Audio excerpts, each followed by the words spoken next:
Okay, so if everybody wants to put their hand up, Jesse, you queue up anybody who comes in late to raise their hand. And then otherwise, I think I will get us started. How about we'll give an introduction of ourselves and where we're, and like what our link is to CCC in this oversight committee, so we can um, kind of give who we are and why we're here. So I will start us off with, I'm Jeff Schaefer. I'm the Vice President of Finance and Operations here at the college. And I am overseeing and orchestrating this entire bond program out here. And I will pass it on to one of my core team members over there, Lori Hall. Good morning, everyone. I am Lori Hall. I use she, her pronouns. I am the Executive Director of College Relations and Marketing and do all things communications around the bond. And I'll pass it over to Tori. You're next to me. Hi, Tori Blackwell. I am one of the faculty members here at CCC. I teach biology, but then I also have kids that are either have graduated from CCC or are taking CCC classes through their high school programs. And I'm an Oregon City resident, so being connected to the college in that way too is very useful. And I'll pass it to Dale since that's next on my screen. Good morning, everybody. My name is Dale Kuykendall. I'm with Winnaha Group. We are the bond program manager the college hired to help with all the work out here.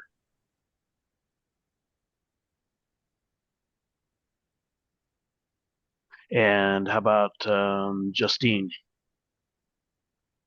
Hey everybody, my name is Justine Munns. I work at CCC. I am a textbook affordability librarian, and DIE, the building I work in, is one of the buildings slotted for some improvements through the bond. I'll pass it off to Sunny Olson. Hello, I'm Sunny Olson. I use she, her pronouns. I'm the director of both the Harmony and Wilsonville campuses. Wilsonville will be part of the bond, and that's very exciting. Also director of community ed, live in Westland, so CCC is my whole life, it seems. I'm going to pass it off to Heidi. I'm Heidi Blackwell, director of the Environmental Learning Center on the Oregon City campus, and also live in Oregon City and on the Oregon City School Board. And I'll pass to Carrie. Thanks, Heidi. I think you said my name. I'm Carrie Nixon. I am the director over our apprenticeship programs, our wildland fire program, emergency management, and GIS programs. And I'm on the leadership planning team for the NRCE, the new building that will house wildland fire. And I will pass it to Renee King.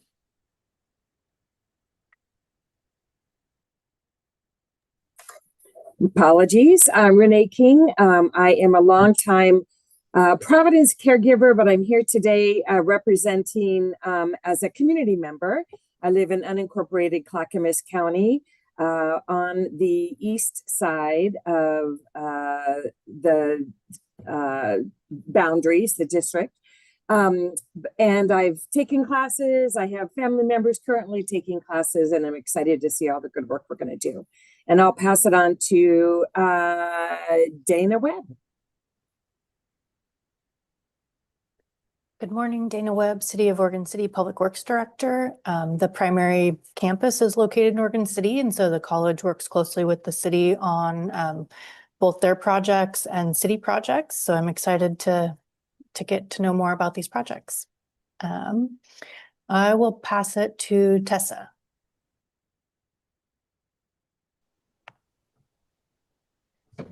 Good morning. Thank you.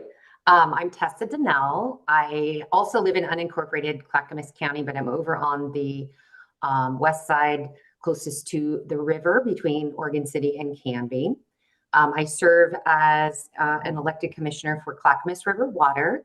I am a banker by day, so I've been in banking for about 30 years, and I teach a class as part-time faculty here at Clackamas. I teach the human relations class for the business degree program.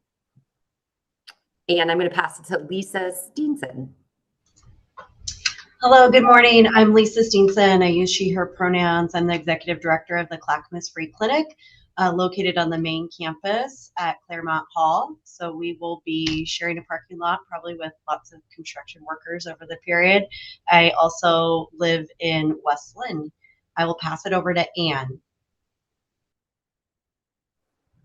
Hi, my name is Anne McHugh. I'm the Clean Energy Education Program Manager at Portland General Electric, and I have been working closely with Tom Brown on some career-connected learning initiatives at Clackamas Community College. And I actually live in Portland, but I will pass it off to Tyler.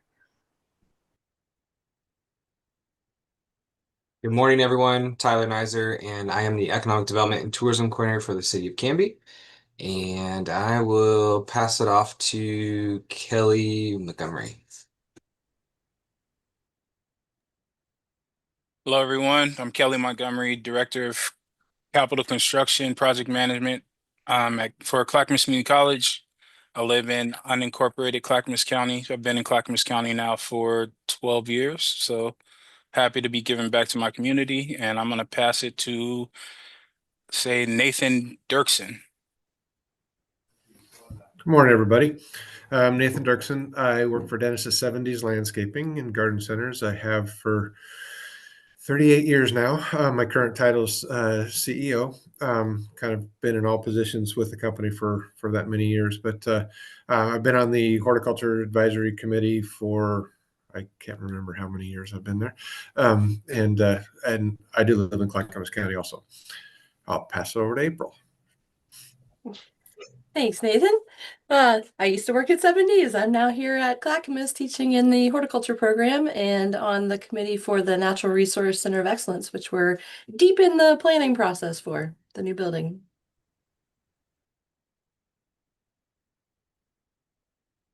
Sorry, I'll pass it over to Tanya. Hi, I'm Tanya Lordy. I am a graduate of CCC, an Oregon City resident. I am part-time faculty in the horticulture department and the executive director of the Home Orchard Education Center. And I will pass it to Ron. I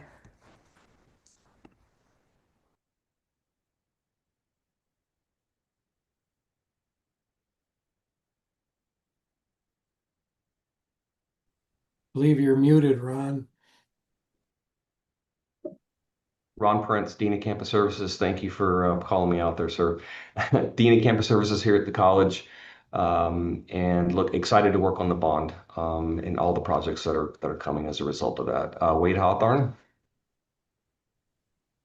Hi, good morning. I'm Wade Hathorn. I'm a member of the Board of Education for the community college. I also served as a co-lead for the bond campaign, and in my professional life, I'm the general manager of Sunrise Water Authority, which serves Happy Valley and various parts of unincorporated Clackamas County drinking water.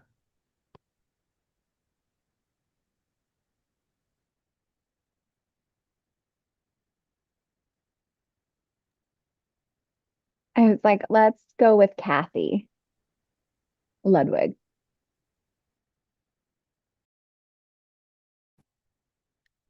I'm Kathy Ludwig. I'm the superintendent of Weston Wilsonville School District. And we have lots of students who attend Clackamas Community College. So this is a great benefit to them and to the community, and I'm happy to be here. I'm going to pass it on to Esther. Morning, everyone. My name is Esther. I'm here representing IRCO, the Immigrant and Refugee Community Organization. And, we provide services to those that operate in Clackamas County. We also have some shared workforce development goals with the Clackamas Workforce Partnership. So really excited to participate in this committee, and I hope to bring a community perspective. I'll pass it to William.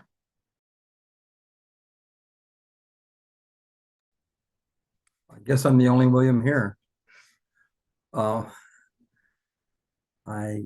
William Gifford, and I live in Oregon City. And I have served on a lot of bond oversight committees, both for the college and for the Oregon City School District. I'm on a lot of committees for the city and for WES, the Water Environmental Services, and for the Fire District. I'm also a founding director for the Oregon City Business Alliance and a longtime active member of the Chamber of Commerce. And I have a small business here in Oregon City.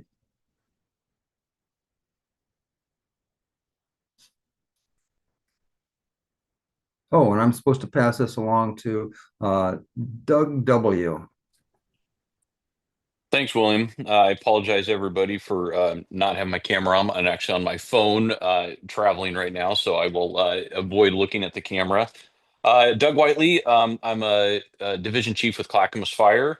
And beyond that, though, a longtime resident of the Oregon City area. I live out in the Redland community.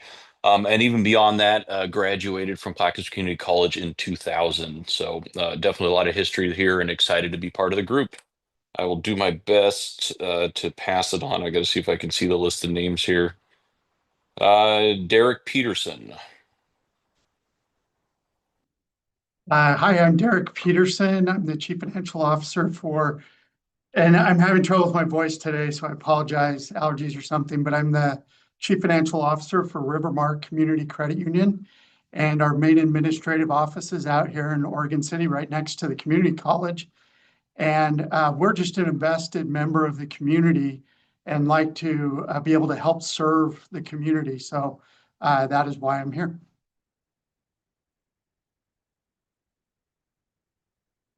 And, oh, shoot. And how about, is it Jackie Betts? Yeah, that's right. I'm Jackie Betts. I'm with the city of Gladstone. I'm the city administrator, and I'm here to communicate progress to the Gladstone public. I will pass it on to Shannon. Hey, good morning. I am like Derek. I am off camera and because I am home with laryngitis and a couple of sick kids. So apologies for that. I am here also with Renee, a longtime Providence caregiver, but here today as a community member. I live in Oregon City, work in Oregon City, and my kids go to school here, grew up over in Canby. So happy to be here. I will pass it over to Jessica. Good morning, everybody. My name is Jessica Land, and I'm also an Oregon City resident. My daughter graduated from CCC, and my son will be graduating in spring, both PSU transfers. And I'm the executive director of Oregon City Farmers Market. We've been grateful to be heading into our third winter on campus. We operate right next to Claremont Hall and the horticulture department. Really grateful to be on this committee to see all this forward progress for our campus and other campuses. All right, I'm going to pass it on, I think, to Trinity. Hi, everybody. Trinity Gibbons. I'm the Director of Operations for Oregon City School District. So we're neighbors with CCC, and I work in our transportation building, which is also right here. So happy to serve. I'm going to pass it to Dave. Hi, I'm Dave Bugney. I'm a resident outside of Estacada and retired civil structural engineer. I've been involved with a variety of levels on community projects and also involved quite a bit with OSU Extension. I'll pass it over to Alexa. Hi, my name is Alexa Patty. I am a resident of Oregon City, a graduate of the Clackamas Community College horticulture program, and I am nursery manager, head grower at Little Prince of Oregon Nursery. I will pass it to Casey. Hi, good morning. My name is Casey Basinius. I am a resident of Molalla, and I am on Molalla City Council. In my professional career, I work in the building materials industry, so been around construction a long time. I will pass it to Jessica. I think I already went. I'm so sorry. I'll pull my my hand down.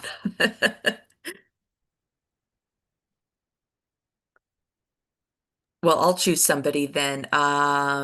Let's see. Is there anybody left with a hand up that I can pass it on to? I can go.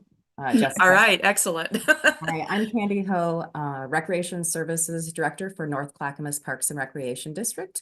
I've been partnering and coordinating with Clackamas Community College in the community ed area. Live, work, and play in Clackamas County in the area, and took some classes at Clackamas Community College. And I'm not sure if there's anyone else that hasn't spoke. Just Camilo. Camilo Sanchez, the Skills Development Department. I teach the Spanish GD at the Harmony campus. And All right. I don't know if I know, John, did you ever have your hand up? I know John is here. I saw you and I wasn't sure if you didn't have your hand up. Yeah, I'm an old guy, so computers and me don't get along. I said, raise your hand, my hand went up, so all the stuff works. So yeah, I'm John Keys, been in Oregon City 26 years, been involved with the neighborhood association meetings, the city involvement committee, walked to college a lot. The last money you guys had, we did the college, was an incredible job. We had the guy come to our neighborhood meeting and show us all the improvements you guys did in classrooms. Really, really impressed. And so when this came up, I think I'd be excited to see what's going on and just be involved this time. All right. Thank you all. That's quite a feat. We went through 36 and I'm pretty sure we got almost everybody in there. Did we miss anybody who didn't get a chance to introduce themselves? Just want to make sure we caught everybody. I believe we did. All right, then with that, I will go ahead and kick us off. Let me share my screen so we can get this going. Okay, thumbs up if you see a PowerPoint on your screen. All right, thank you, Camilo. All right, so I'm going to facilitate the conversation here on our oversight committee. Welcome everybody to what was our bond oversight, community oversight committee from our 2024 November bond that we passed. We'll provide a little bit of the initial history of it, the charter of this group, the roles and responsibility, and then we'll go through the projects. The team of myself, Dale, and Ron, who introduce themselves, will go through and kind of have some different slides to take everybody through the projects. And I think that'll probably be enough to digest for the first meeting here for the day.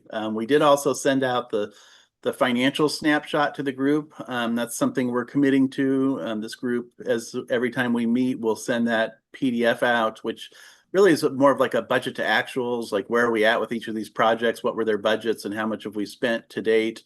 So that's a piece too from the financial perspective to give everybody updates on where these projects are at. So with that, we did our welcome and introductions. Again, there was a wide range of folks here. As you saw, there was our Board of Education is represented, our district residents, civic leaders around the area, the high school, county partners, economic development, workforce, business chamber, our employees, and we have a couple students that we're going to have on this committee here, and we're still working on getting them assigned. So quite a wide array of folks that will be part of this committee. And I will take us through our land and labor acknowledgements, which we usually start our public meetings with. So our land acknowledgement, we acknowledge that the Clackamas Community College campuses reside on the traditional homelands of the Clackamas, Cascades, and Tumwata bands of the Chinooks, as well as the Tualatin and Pudding River bands of the Kalapuya and the Northern Molalla people. They lived and prospered by maintaining strong cultural ties to the land and through wise management of resources. As signers of the Willamette Valley Treaty of 1855, they were removed from their homelands to the Grand Ronde Indian Reservation, where they became members of the Confederated Tribes of Grand Ronde. Please join us in taking this opportunity to thank and honor the original caretakers of this land, their lives, and their descendants that live on as tribal members today, still carrying on the traditions and cultures of their ancestors.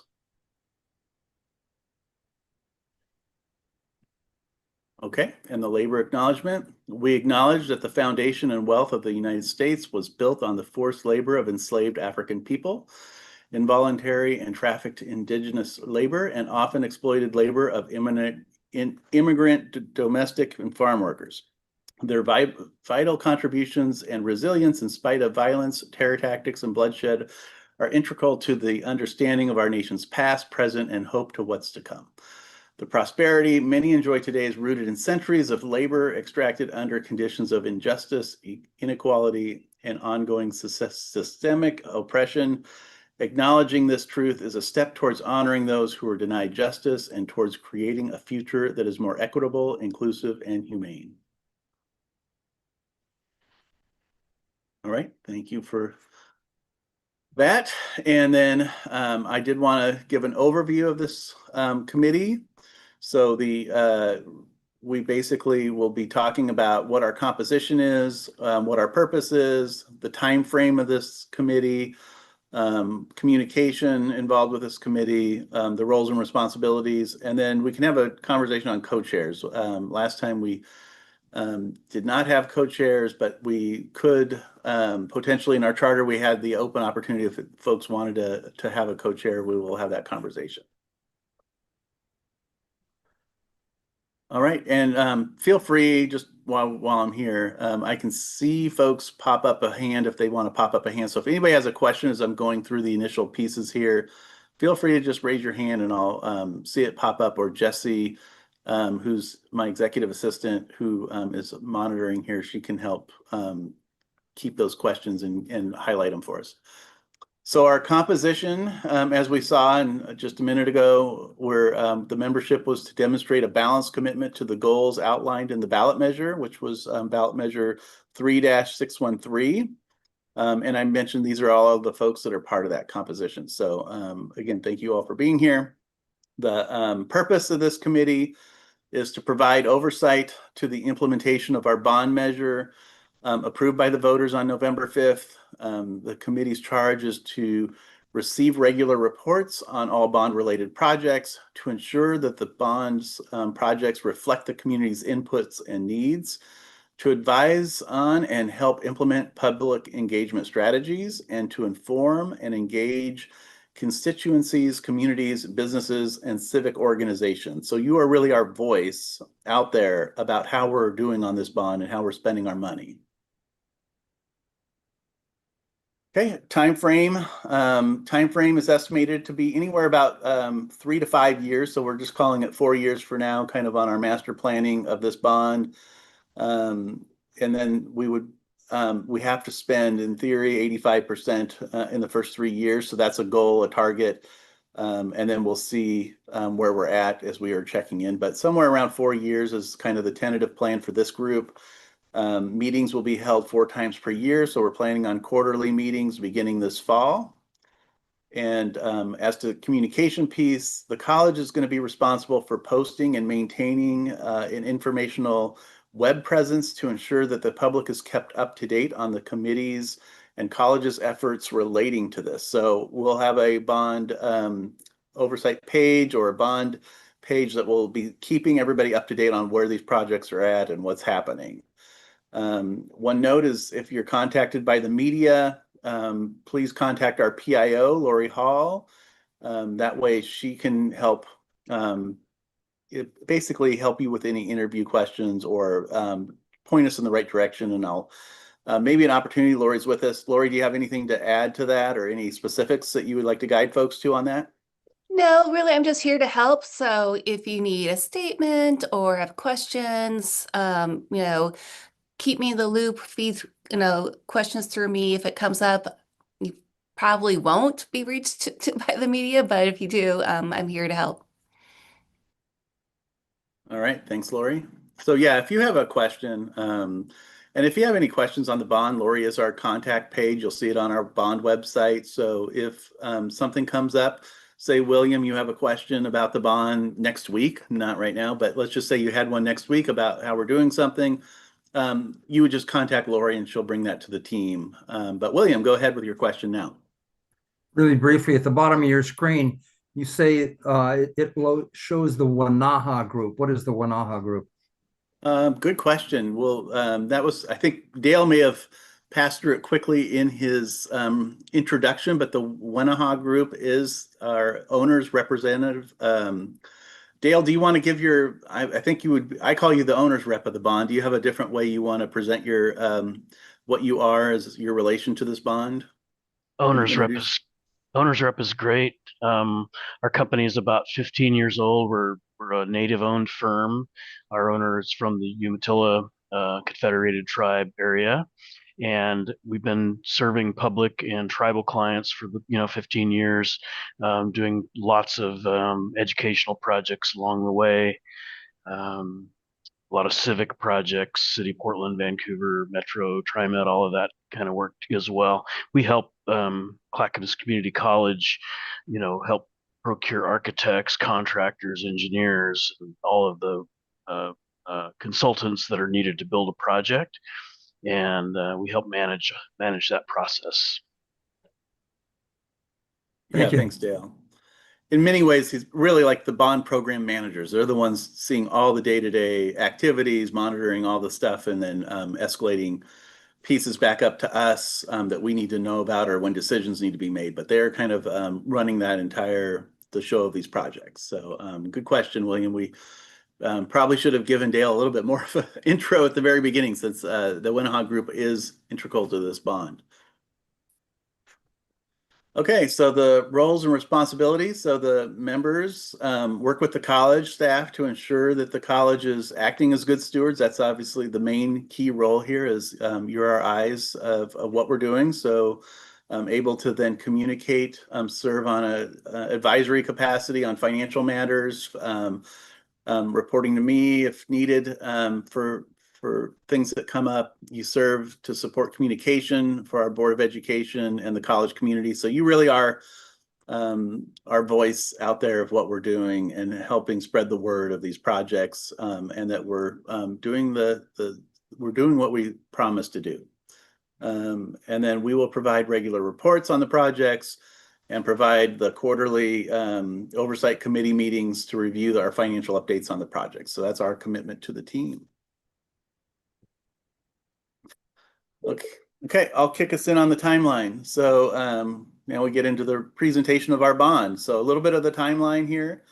We started back in 2021, really gearing up for this. We met with some financial advisors, and we set ourselves up for refunding our 2014 bonds that we issued. And thank you, John. You mentioned those bonds that we did on our last go around. A lot of that was to deal with growth and buildings that we needed to build. And then we decided we refinance those bonds and set us up with an opportunity to renew those bonds in 2024 in order to help take care of what we have. So a lot of what our previous bond was about building new buildings, and this one's more about taking care of a lot of our older buildings. So that's a lot of the strategy that we went through for these two bonds. So 2021, we also began master planning. And once figuring out what our campus needs would be in the coming 2024 election, what our mechanical and our engineering needs were at that point. 2022, we actually began our bond strategy with public right affairs. We got a bond development work group created, and then we did a road show to communicate. So we did a lot of work all up until we got to 2024 to essentially go out and passed it 50.3 yes to 49.7 no. So it was a pretty narrow margin. Our polling was actually into the 60%. So I think what we can attest to was it was a much closer election than we anticipated. And it was just a different election. We weren't anticipating it to be that close, but either way, yes is a yes. And so we're moving forward with that from that point forward. We then hired the Wenaha Group, as mentioned, as our owner's rep to represent us and help manage this bond. And then in April, we kicked off and issued the bonds and started the projects. So that's the timeline overview, and we'll have a little bit of specifics here as we move forward on this. And I'll take us through the rest of the beginning pieces of this. So the bond development work group, this is a group from across campus. It was our board, our faculty, we had students, a number of folks came together, and we took $375 million worth of projects. So these were our master planning projects. These were all of our major maintenance needs. We had an old athletics master plan that said what we could use for an athletics upgrades. So we took all these ideas and we put them together into $375 million worth of projects. And out of that, they built this bond of preparing students for success in modern learning spaces, enhancing our partner and community connections, and then preserving and maintaining our current assets. So those were the three themes that came out of that group, and they came up with $120 million worth of projects. So that's where we were at. We got that $120 million worth of projects. We passed the election, and then we went on in April 1st. We issued bonds. We were very fortunate. We got a very good Moody's credit rating. We had a very, I'd say, fortunate day that April 1st, tariffs were supposed to go into effect on April 2nd. The initial tariffs from the administration were supposed to take effect on April 2nd. It caused a lot of movement from the stock market to the bond market on April 1st, which just means we were one of the hottest commodities out there on April 1st, which caused $14 million worth of premiums, which just means a premium just means people are willing to pay more than what you're asking for your bonds. So we were getting premiums for being a hot topic out there that day. Costs some money to issue bonds, so there's less the cost to issue it, and we end up with $133 million that we can then utilize on projects. So that's where we landed. So we started with 120 million in projects, and we ended up with 133 that we could spend on projects. So we ended up coming out already ahead of the game when we started there. So we also have some state of Oregon capital matching funds that we had asked for in 2023 and got approved pending that passing the bond, which was $8 million towards our Natural Resources Center of Excellence, which we'll talk about in a minute. And that was an additional $8 million to feed into that project that the state is giving. And then also noting that we have pretty good interest earnings. They're currently between 3 to 4% right now in the market. And when you issue those bonds, and it takes at least a year till you're putting a shovel in the ground on many of these projects, you are collecting quite a bit of interest earnings in the front end of these bonds.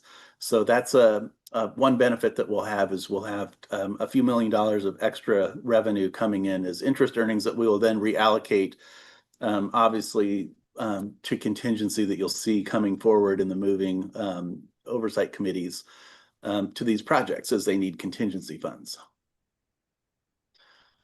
Okay, and then overall, we'll go through the projects here. And I won't do all the speaking. I'll lean on my team to help with the projects here. But generally speaking, we started off a first wave of 4 big projects that we're working on now. We have another wave coming in next year that'll be our wave 2 projects.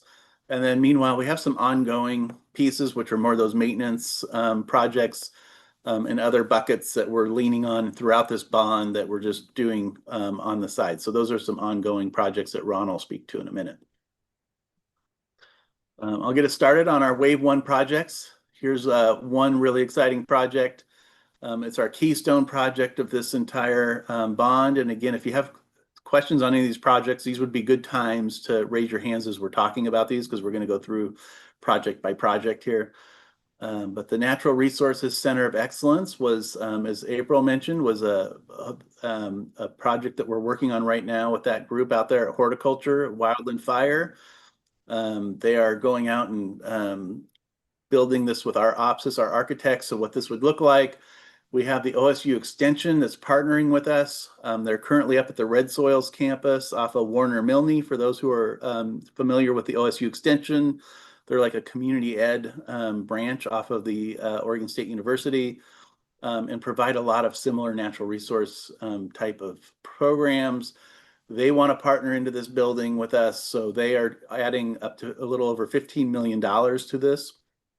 So that's turning this into quite the big project between our bond fund, our state match, and the OSU Extension. So have a couple pictures of this for y'all to see, but generally the construction timeline is fall of 26. is really when we're planning to be ready to start breaking ground on this. Right now, we're doing all that planning work, and we're hoping to cut the ribbon in spring of 28. Here's a little bit of. There's Yeah, a question in the chat. Perfect. Sure. Is the land already owned by the college? Land is owned by the college. That's a great question. So all this land that you see on the screen here is all already up there north of Claremont. If I can orient you, you'll see it on the maps a little bit better. But that's Beaver Creek Road. So anybody who's aware of the self-storage is across the street.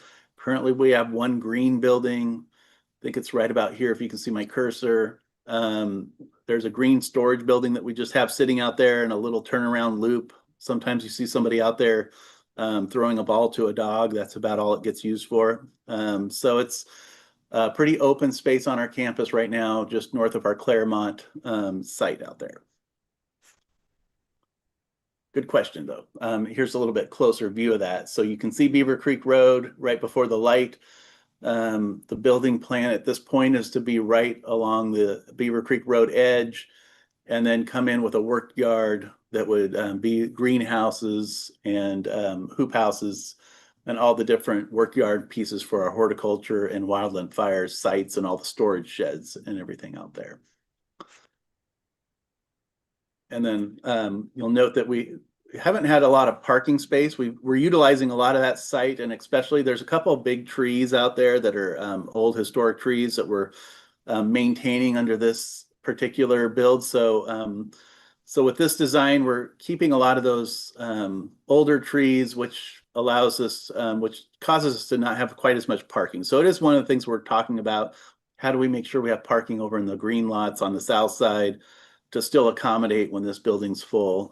So those are some of the discussions we're currently having under this current design.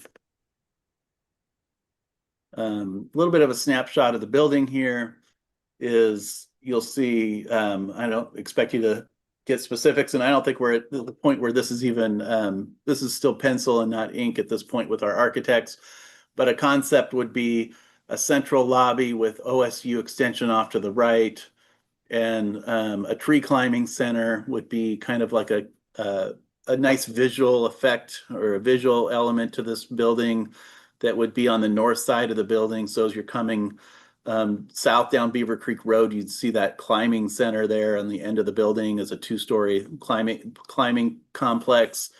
And then most of the other CCC programming would happen on that left side of the building on the 2 floors.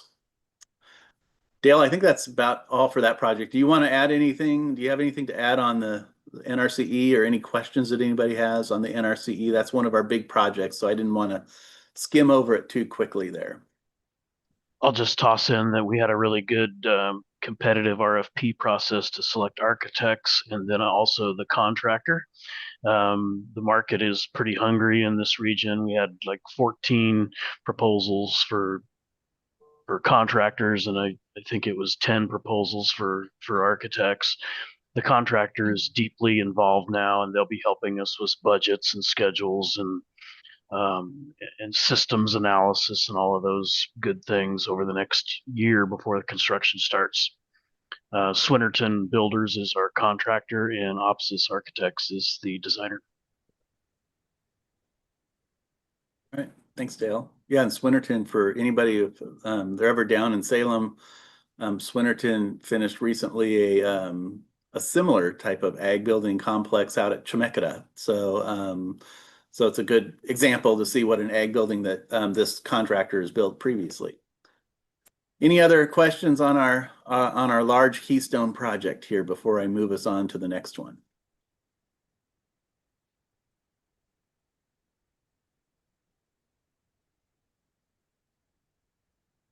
All right.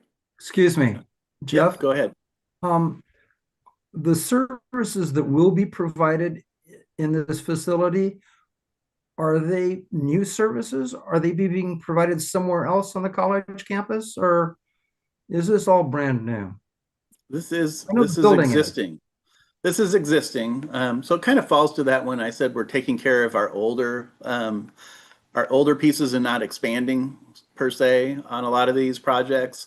This is really taking the programs that are currently in Claremont, our oldest building, built in '69 when we first bought the land on the campus here. That Claremont campus, those programs of horticulture, organic farming, wildland fire, those programs are all moving from the Claremont building up into this new building. So it's really just taking folks out of one building and taking and giving them new greenhouses and head house and hoop houses and all the infrastructure they need to be more modern in today's horticulture world. And what's happening to the Claremont building? Oh, that's coming. Okay. That's going to be phase 2. I will cue you back up, William, when we get there. Thank you. All right. Any other questions on this one?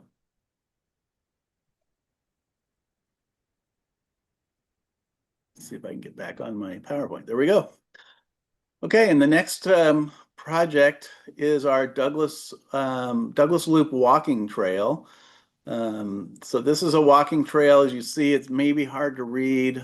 We did try to highlight in blue the areas that we're focused on.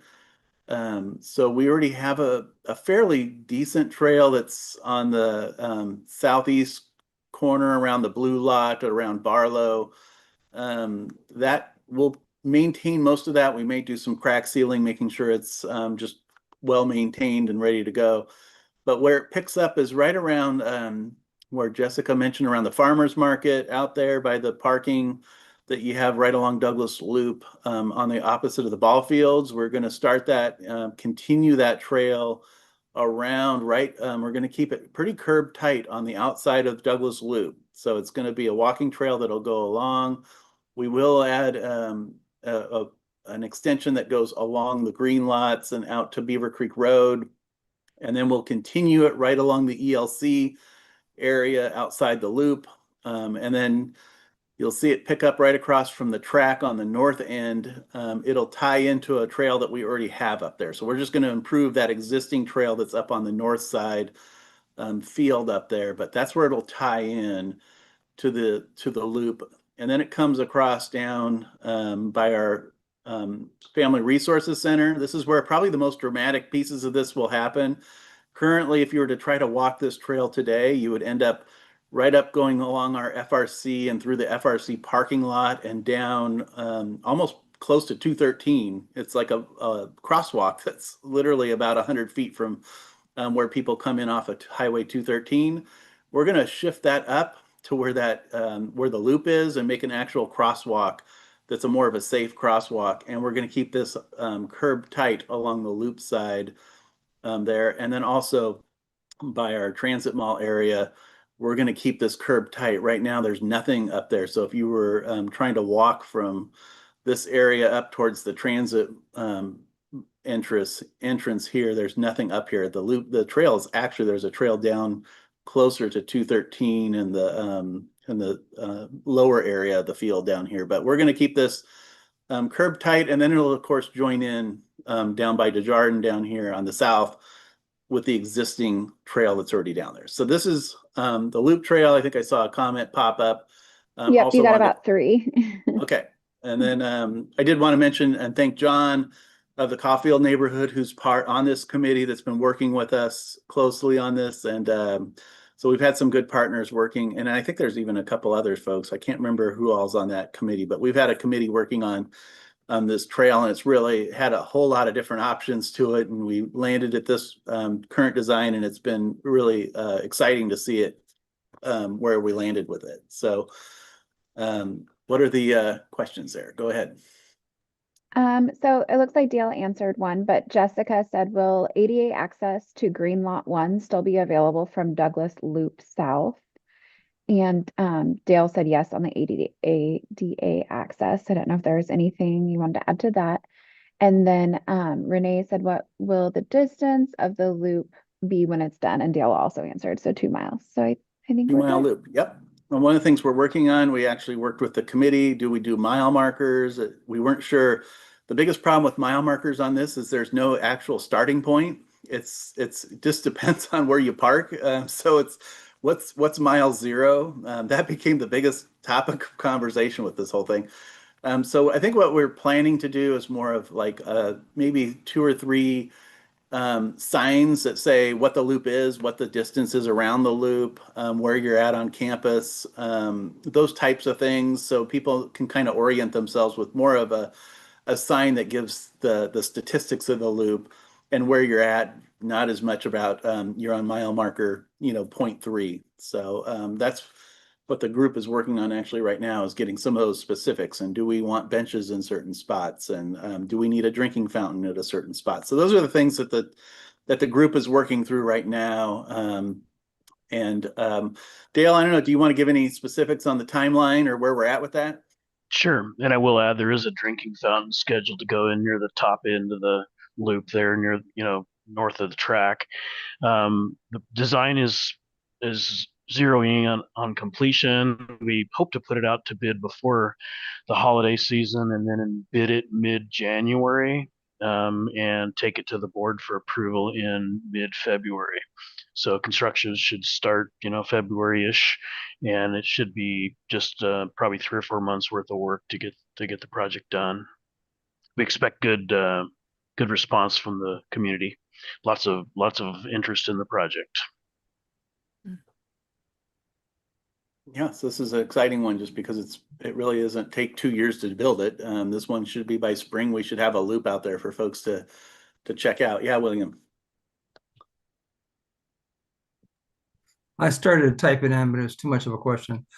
Perhaps in regarding the signage around the track, it wouldn't make any difference where it started, but perhaps like quarter mile markers. So every quarter miles, you could just say, here's another quarter mile. So that wherever you started, you could track your progress. People get into how many miles they walked. And if they just had, here's a sign, and the next sign that you see will be a quarter mile from this sign, something along those lines. Yeah, that's great feedback, William. I think Renee mentioned something in the chat about half-mile markers, and that's, I think, pretty similar to where we were landing when we were discussing it. Is, hey, if we had like 4 signs like strategically spaced at about the half-mile spots on a 2-mile loop, it could be, you're at this spot and this is a half-mile from the, beyond the last marker and a half-mile to the next marker. So to your point, William, that was a lot of what I think the group was landing on, that too, just so you could orient yourself with how far you've been moving since the last time you saw a sign. So great minds, great minds, same direction. Yep. Thanks, William. Okay. Any more questions on the walking trail?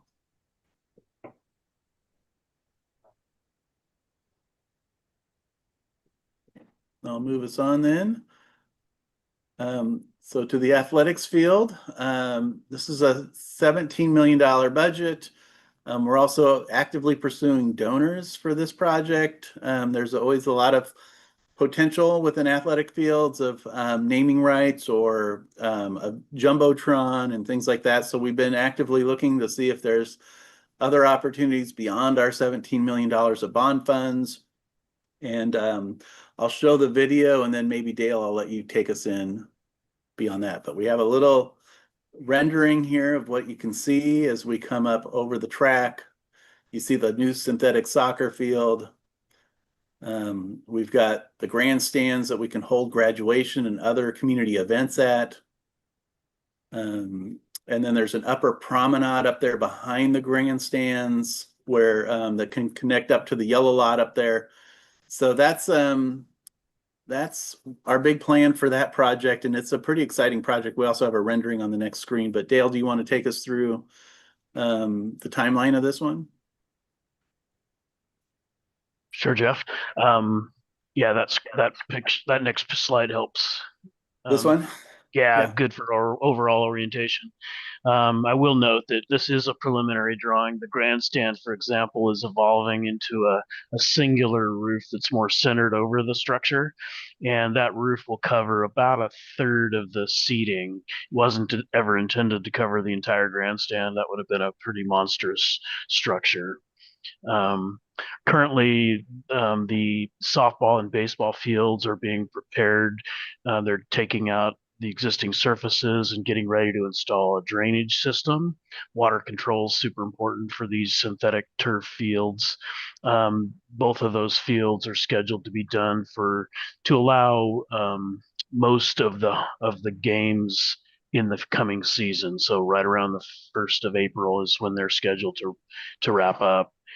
The other projects will start at the conclusion of the track season. And so after graduation and all of that takes place, then the track and field will get demolished and replaced. Both of them are undersized for collegiate standards. And so having a bigger soccer field and a regulation track would be great. There's also enhancements to the throws area. You see those V shapes off to the right. Those will be enhanced to bring them up to collegiate standards as well. Lighting will be added at the soccer and track area. And Jeff mentioned fundraising. If we're successful in that, we hope to get lighting at baseball and softball as well. The first projects, as I said, are underway. There's multiple rounds of bidding. Our general contractor is Tarkett. They're sports field experts, and they will be putting projects out for bid along the way. So. Thanks, Dale. And can you remind me, this is a good group for reminding folks that those are pretty good grandstands for, was it 2,000 or 2,500? I feel like they were 2,500. Yeah, 2,500, which I feel like when we first were talking about that, that might be some of the more significant size covered grandstands for really the area up here for opportunities. I know Candy, maybe just as a former Parkey, there's not a lot of opportunities for things like, summer concerts and things like that where you have 2,500 covered or 2,500 seats with some covering like that. So it's another big community opportunity for us, and obviously our graduation is about that much. So it provides that opportunity for us as well. One more side note: when you do bond work like this and you're doing a new facilities, you're required to spend a certain percentage. I think 1.5%. Needs to be invested in renewable energy. That's a state mandate. So for the new building, the NRCE building, that equates to about $500,000, and we're choosing to put solar on the roof of this grandstand. So instead of a metal roof up there, it'll be a translucent solar system, which should be pretty interesting and a good generator of power. All right, thank you. Any questions on the athletics field? Another big project. Yes, William. Oh, no, that was your thumb. Any other questions?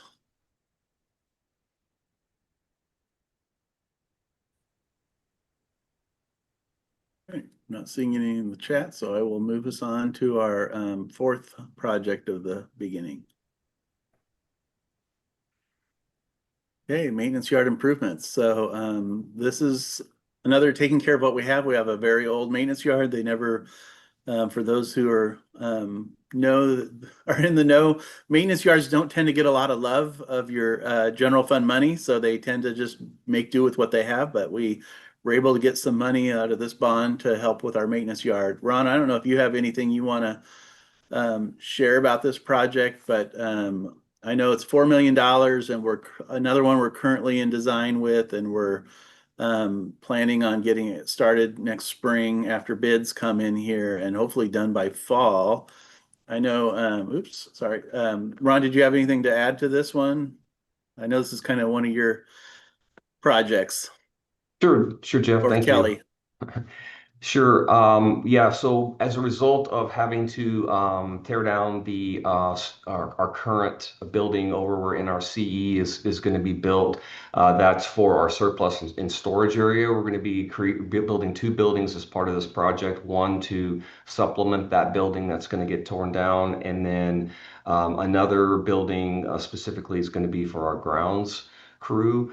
Currently, there's an existing building in the yard that houses both our maintenance and grounds crews, and it's a little tight in there. And so we're going to be, maintenance is going to stay in their current building, expand into the ground space, and then the grounds team will take over in that new building. Obviously, we're going to be looking at paving, some covered parking to protect our assets. And so, yeah, this is an exciting project for sure. William, I see you have your hand up. Thank you. as part of our charge as being a member of this committee, we need to respond to questions that we get from the community. And I'm wondering what our response is going to be to justify $4 million. And I'm supporting this 100%. It's just that if people say, how is that going to improve education?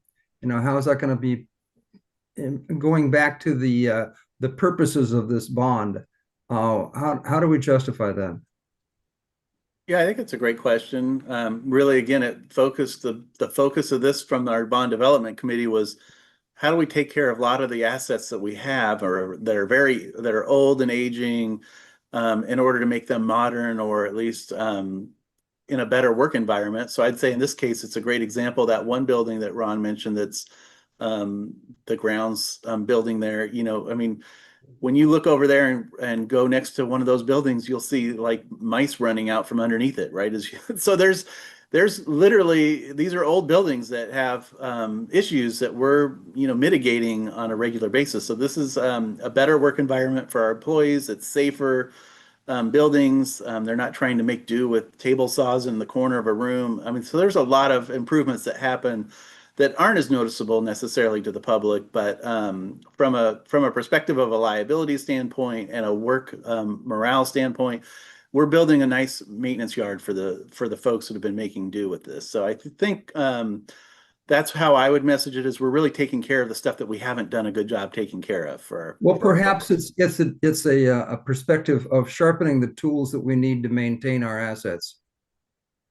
Yeah, exactly. Just that has been our main focus through that bond language, was really just taking care of those pieces that we identified as being needing some love. So Thank you. Appreciate that. And Derek.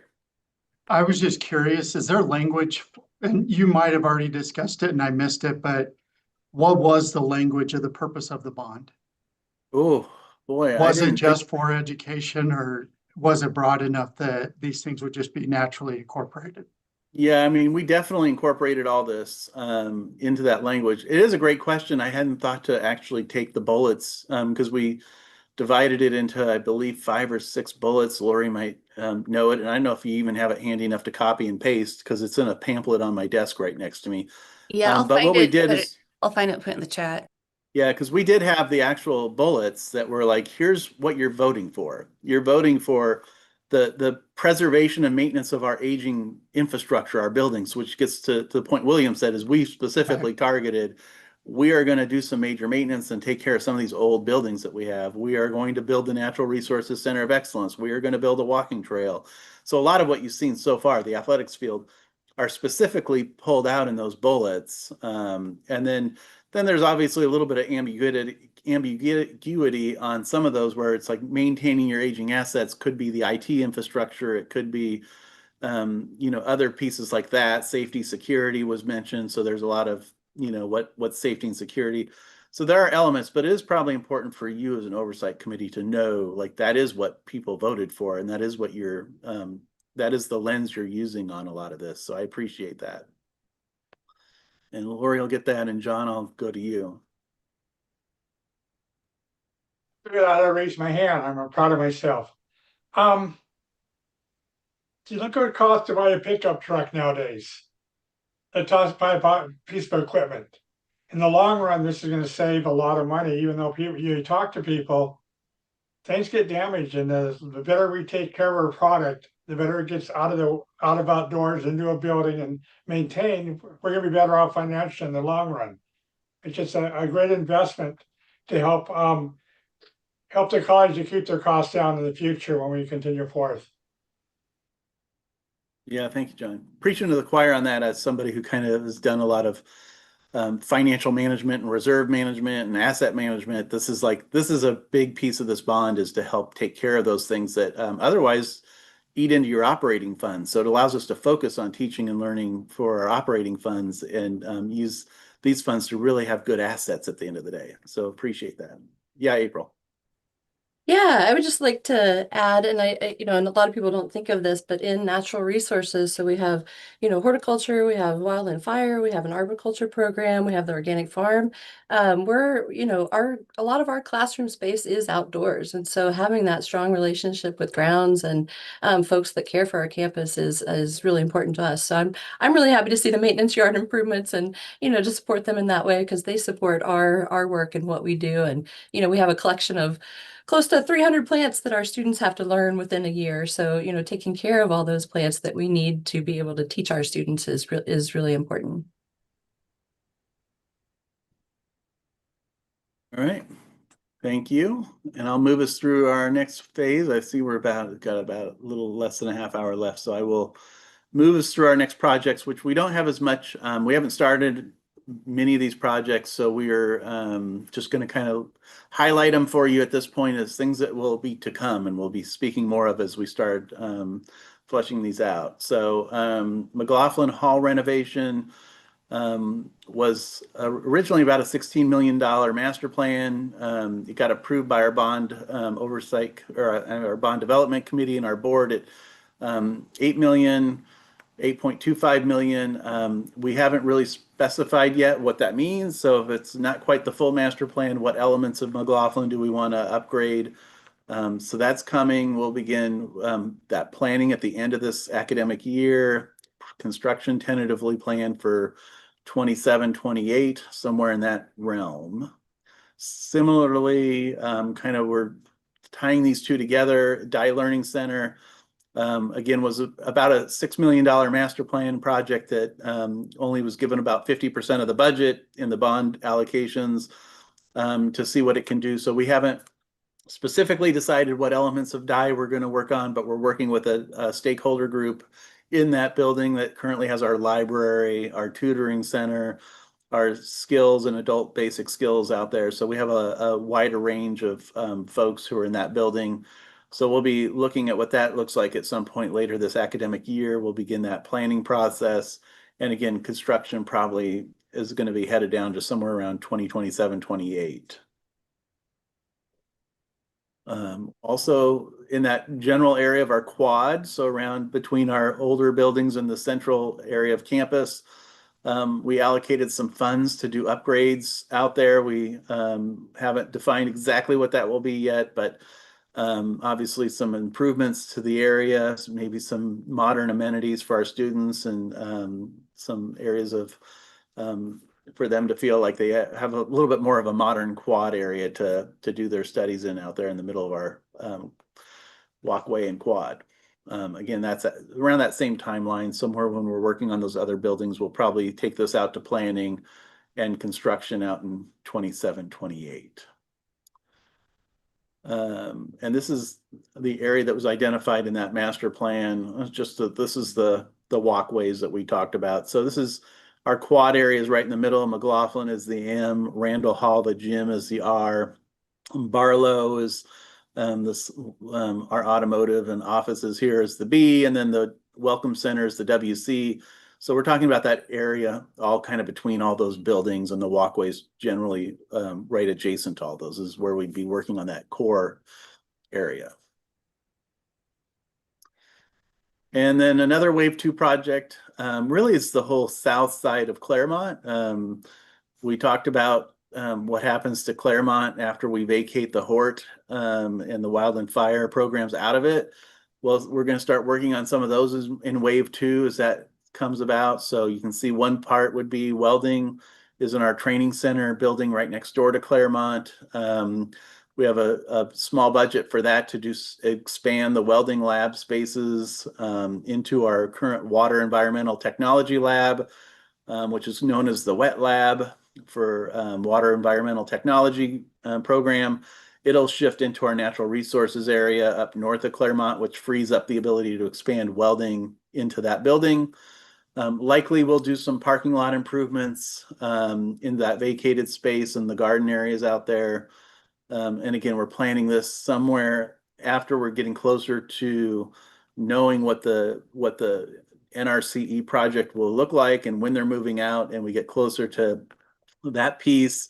we will begin planning these projects out on that south side of Claremont. So it probably won't be until summer of 28 till folks are moving out until we're actually ready to start doing those improvements. And another, this is back to William's earlier question. What do we do with Claremont after we vacate it? Well, we've got an initial budget of $4 million to bring in something called a Challenger Center into that space. So this is an exciting project. For those who don't know, I think you can probably Google Challenger Center and you can see some pictures. They're pretty cool. It's a hands-on STEM lab center for usually middle school age students. So imagine they do this curriculum of these different types of STEM programs, and they're going to be the data person, the press person, the astronaut, the medical person. So they learn all these jobs in their curriculum in the middle school, and then they come out here on a field trip and they role play all those, and it's like a hands-on OMSI like setting where they get to go into the different decontamination lab and then go into the space room and have the different areas of the Challenger Center here that they get to do their role playing in. So anyways, this is something that we're likely going to put and remodel that Claremont space into.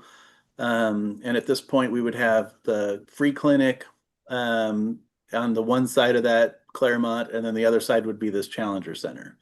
So it's an exciting project, and we're still learning a little bit more of this as we move. So any questions on that? Yeah, I was actually going to say I missed Renee's question about public art investment. And then Justine just added a comment. Do you want, so art she, investment. yeah, she said, will there be a public art investment? That is a good question. Dale, do you know if I know we aren't part of the regional art piece, I believe, on these projects requirement, but I know we also embed art into many of these projects. This project actually, ironically, Renee is one of the ones that when we've done a couple of virtual tours of a couple of the Challenger Centers, there's a lot of art that you see, like people make a facade in front of these. It's like a rocket ship or something that looks inviting. So there's a lot of artwork you see that actually get done in projects like this. But I do believe we've had some art discussions. And Dale, I don't know if you have any thoughts on that either that we've preliminarily talked about. Only that it's not a state mandate. They don't require you to spend a certain amount on this type of bond work. But there has been a fair amount of discussion about getting student or community involvement in art for some of the projects as we go. Like you mentioned, this Challenger Center is a great opportunity. Yeah, thank you. And again, yeah, I think that is one of the pieces of being a community college is we definitely have a lot of opportunities for art. In our last bond, we had a lot of art embedded into our projects. Obviously, for those who have seen our entire DeJardin wall is a Cougar DNA. So there's a lot of those opportunities that we invest in during these projects. So I do appreciate that. And Justine, let's see, Justine was Her comment was it was back to when you were talking about the facilities for maintenance yard, and she just said the facility folks also care for our classroom and learning spaces in ways that allow faculty to focus on teaching instead of space issues. So kind of like what April also said. And then Anne just added, which I think back to the Challenger Center, how are field trips for middle school students going to be supported, including bus funding and middle school teacher substitute for equitable access to this opportunity for Clackamas County Public Schools? Yeah, I think that's a great question. I think those are all the questions right now. What we know is we're working on designing it so it'll be accessible.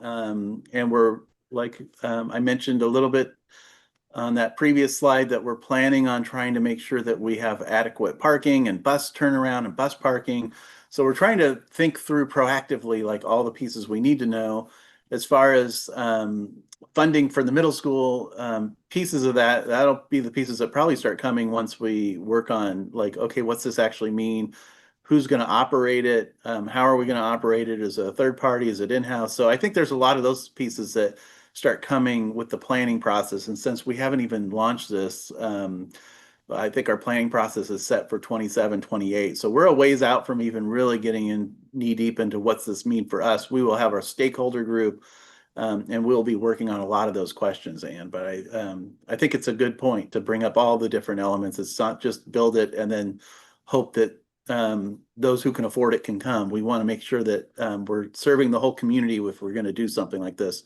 Right now, there's only one, I believe there's only two west of the Mississippi, one up in Washington, one in California. So this was one, we're kind of targeted to be their Oregon site on the I-5-ish corridor in Oregon, so kind of between Washington and California. So this would be at least an exciting opportunity for having one of these here. So we're excited about that.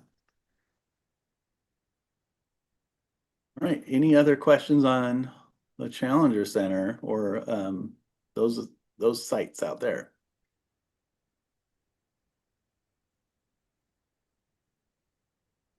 All right, I'll move us along. I think the last piece before we get into like the major maintenance pieces, we did set aside some funds to land bank while we had the opportunity, 30 acres that are between along Beaver Creek Road. That's actually at the top of that picture is our horticulture and greenhouses. So that's the area that we were just talking about over at the where the Challenger Center and where we're vacating the horticulture programs.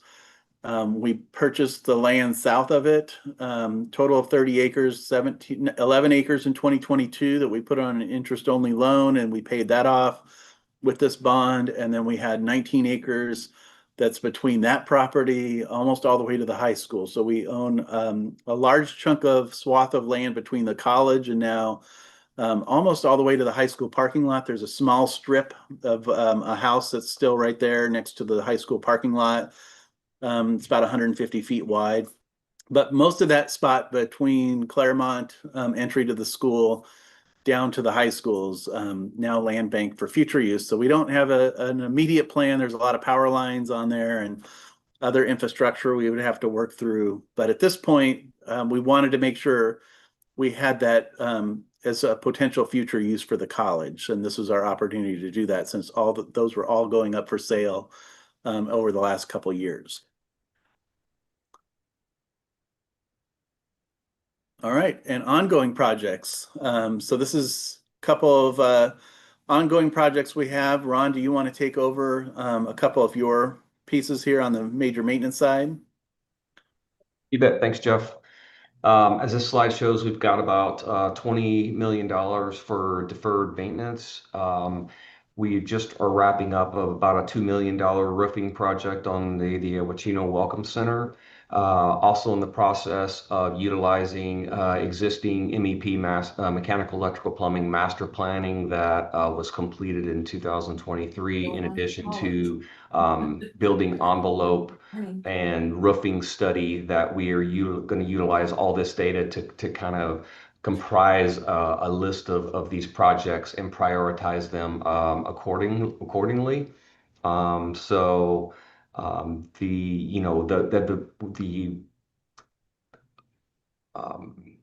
picture that Jeff showed earlier of McLaughlin is a good example of us taking care of what we need to take care of. The exterior of all the buildings are going to get sealed.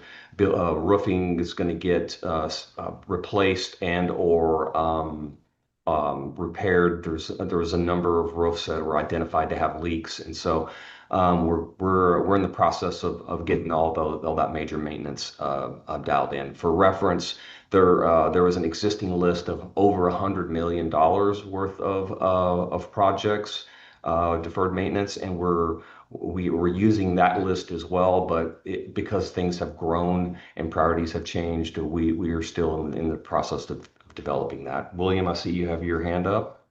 Thank you. Yes, is this the money for these ongoing projects, is that coming out of this current bond, or is it was that leftover from the last bond?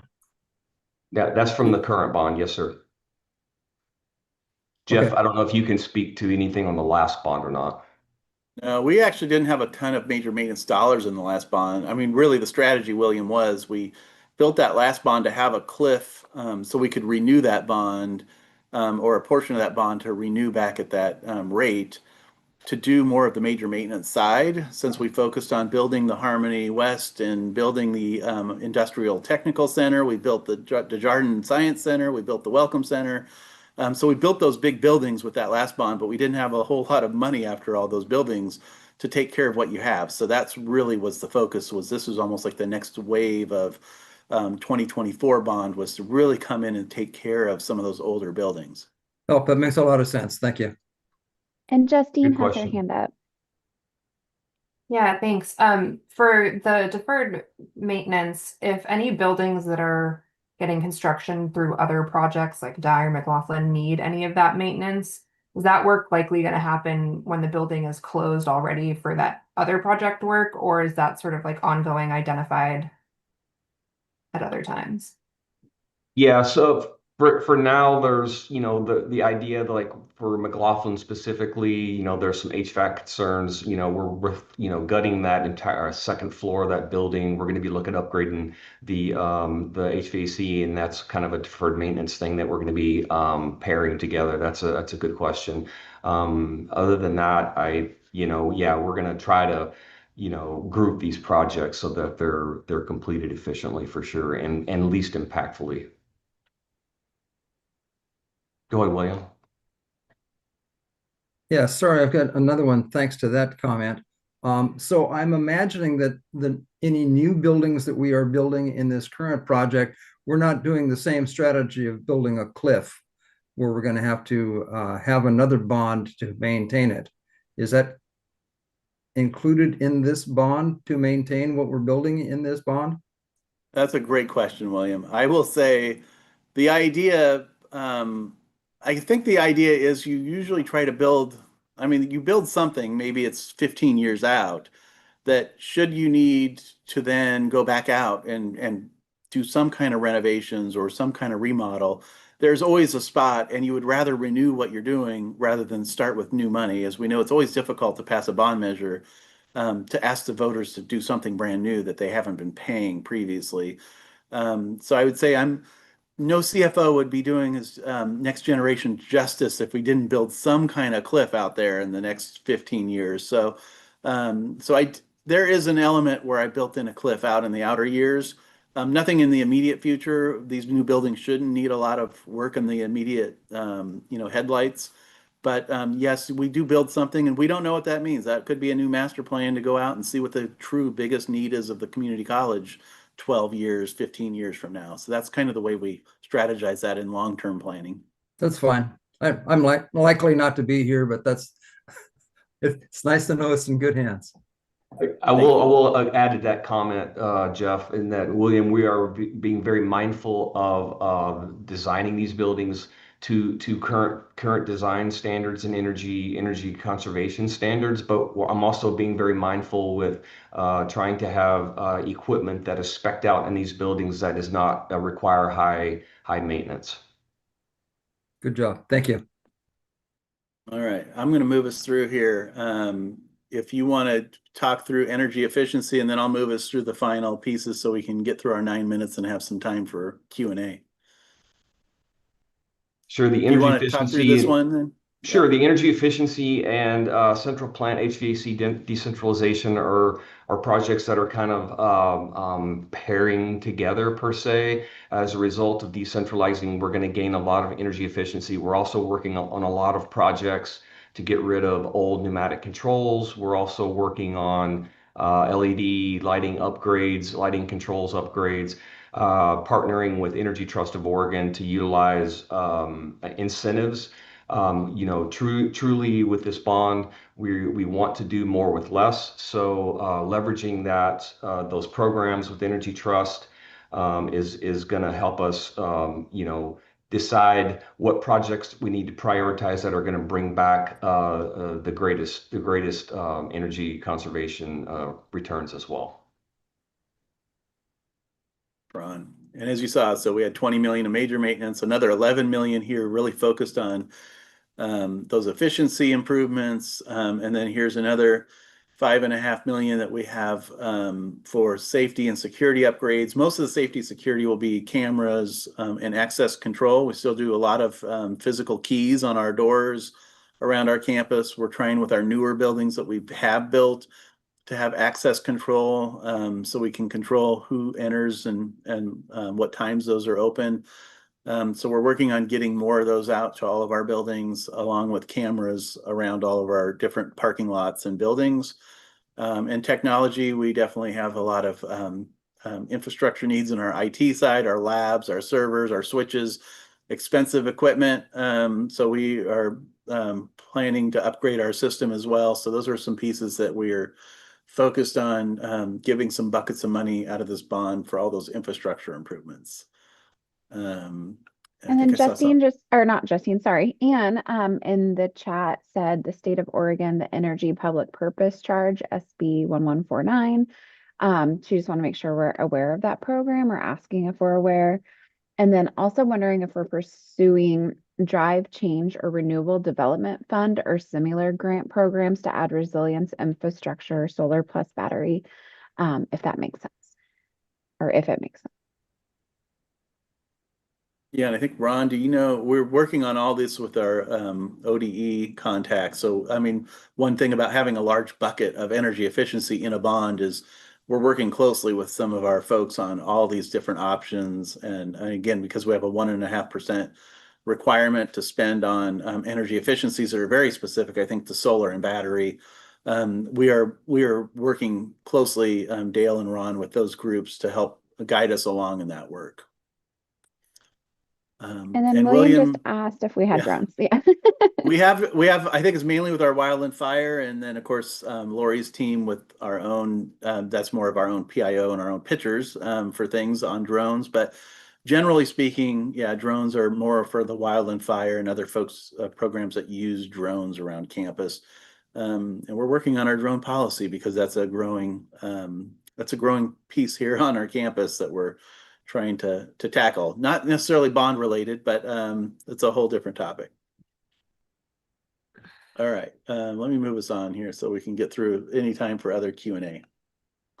One thing I did want to mention, our last bond, we had some goals where we had a specific amount of hours of student participation. We had a certain percentage that we wanted for our minority women and emerging small business and veteran-owned participation. We achieved those goals pretty soundly in that last bond. One of the things that we're working on for this bond is more of a, we're going to contract those student hours and be reporting them out as we're tracking them. But we're not setting specific targets. We just want to keep it top of mind by tracking it and say we're not going to just try to target for a certain amount of hours, but we're going to embed that work into, like, how do we get our interns for some of those programs into these projects. And we're really also trying to embed a lot of this work in with our different minority-owned businesses. Dale, I don't know if you want to speak to our upcoming piece here that we have going on. I don't think we have a slide on it, but you're doing an outreach event here for our local contractors here in the near future, correct? Yeah, on December 15th at 4 o'clock, we're having our first bond fair, bit of a trial. We're having our two contractors, Tarkett and Swinnerton, also OPSIS, and Ron and I will be on a panel. We'll talk about the available opportunities for small and disadvantaged businesses. We really have a high emphasis on Clackamas County businesses and also student participation.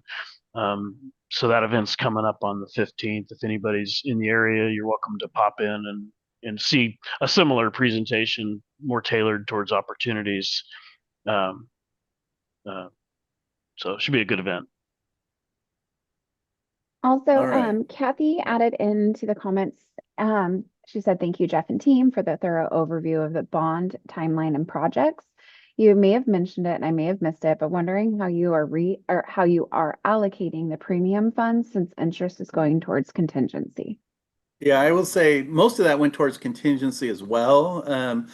I will say maybe I'll just say that about half of it. So we went back to our bond core and executive team and said, well, what projects are now looking like we need to true those up because of tariffs or whatever. We had a few of those that immediately we were like, this one, I want to say athletics field was a good example of it. Was kind of a wild guess at 15 million. And we said, gosh, we need, now that we're looking at this, it's looking like by the time we actually build those and based on the scope, it would be closer to 17 million as a true cost estimate. So it was an opportunity for us to take that old 2018 master plan for athletics and immediately just allocate it so it wasn't struggling from the start having to grab contingency. So some of that got trued up, and then a lot of that is sitting in contingency still right now along with the interest. The interest earnings we're probably going to recognize more towards contingency as they come up, but I believe we have over 5 million of contingency right now just sitting there that has been unallocated and is there already as a starting point for some of these projects as we move forward. So great question. We are still trying to get some of these all lined up with cost estimates before we get too into that. And then Anne commented more to the funding for projects, but she had to drop off so that we can revisit that later. Okay.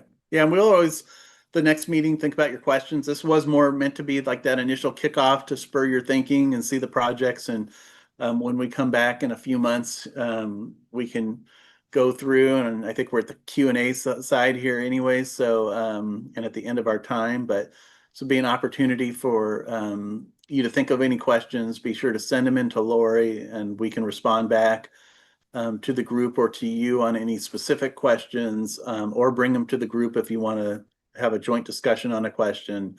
We'll be meeting here probably, I'm guessing, in February, March for our next in winter term for our next meeting, and we'll get something on the books and it'll be similar. We're planning on doing this via Zoom with this format, so you can let us know if that works for you or doesn't work for you or any other scheduling issues that you have comments on.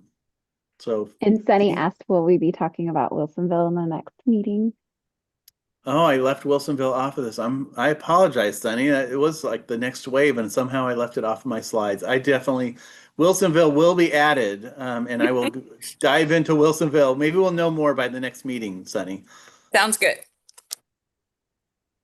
Appreciate that. Sorry, I left that off. I don't know how I missed that slide. All right. Well, I think I want to keep everybody and I just want to keep us on schedule and on time for all of our schedules out there. So I appreciate again everybody coming and participating and really just helping be partners on this bond for us. So and hope everybody has a good holiday, and we'll get everything scheduled for the upcoming next meeting. All right. Thanks all. Thank you so much. Thank you, everybody. Take care, guys.